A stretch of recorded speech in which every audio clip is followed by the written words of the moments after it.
All right, check it out. So we got the other side finished, and it's ready for babies almost. There's a few things I still have to do, well, get rather, so that we can be ready for some babies. But this side's ready. This side just needs a few more little things. So let's walk in here. So you can see I got the separators in all the way down. Same on this side, cut a bunch of separators. There isn't one for these two.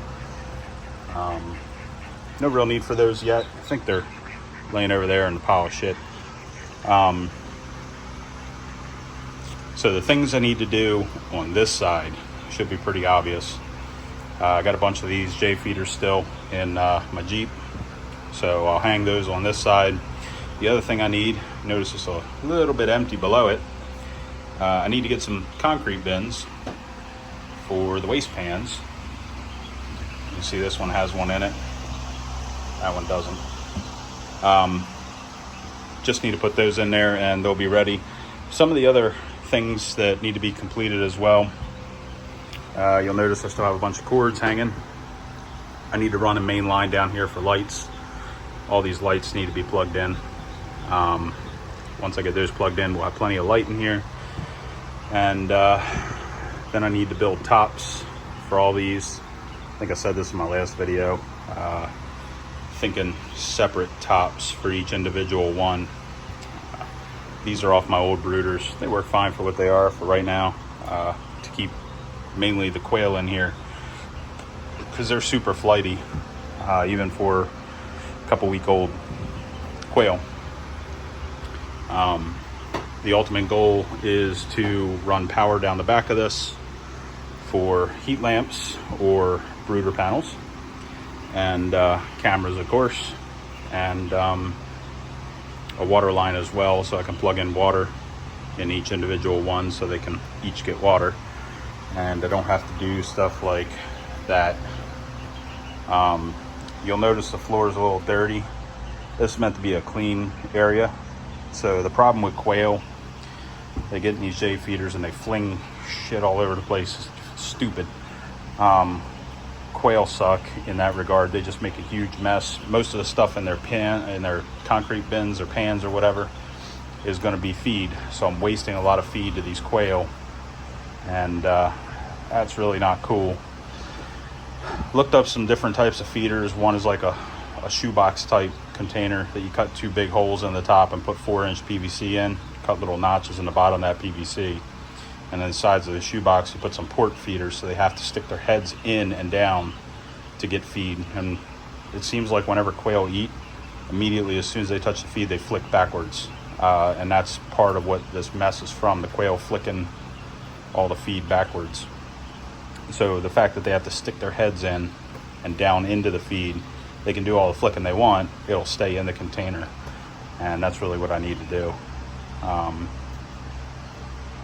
But beyond that, a little bit of automation, so I can do individual lights on and off, fan, so I can do temp on and off, and maybe even control the lights, so I can turn those on and off. One of the negatives of keeping a light on 24 hours on chickens is it damages their eyes and it messes up their ability to see if you have it on for 24 hours. And I assume that's the same with the quail, so we need to control the lights as well. And I don't particularly want to be in here unplugging and replugging every day at 10 o'clock at night, so automate the lights so they come on and off by themselves. And now we'll just look at babies. So these are my few-day-old ducklings. They're coming up on a weekish. They're doing really well. The wire floor is doing a fantastic job.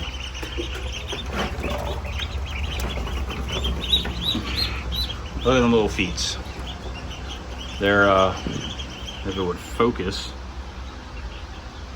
those feet look like they just came out of the shell. They're beautiful. So it's keeping their feet nice and protected and clean. No burns, no wire marks or anything. That PVC wire does a real good job. And then we got my yesterday olds. They just hatched. And so in my brooder, or my hatcher rather, I put a water in there, and it's clear they can't be trusted with water.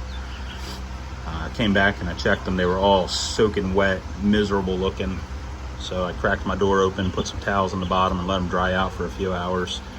And they all recovered just fine. Didn't lose any, thankfully. But now that they have a heat lamp, a wire floor, and you know, are out here, they shouldn't get wet at all. You notice these guys have a panel. I don't have any more lights, so I'll need to get some more of those. We got chickens over here. All these guys are doing real well. They all look like they're half dead. They're still babies. They're all just sleeping.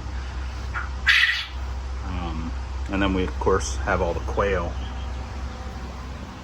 And that's what you just heard scream, a rooster. So we got a couple adults in here. And then we have all the babies in here. They're all laying down panting. I had to turn the fan off for a bit to run my circular saw, so they're all hot. But we have a good 3200 CFM fan going there, and that window cracked open. I noticed it's starting to act like a filter. There's a bunch of crap on the screen, so I'll have to come out here and blow that off. That's pretty much it. So it's coming right along. It ought to be a really good brood house. And once I get the other one cleaned out, we're going to do the same thing in this one to that one, and be able to hopefully brood a lot of birds safely, and have them grow real nice. So the J feeders are working out real well for the ducks and the chickens. You can see that they're over there destroying, and even the ducklings in the back there figured it out, thankfully. So yeah, glorious. But yep, just a small update on my progress. Moving right along, doing real well, and you know, I'll get there. So see you, have a good day.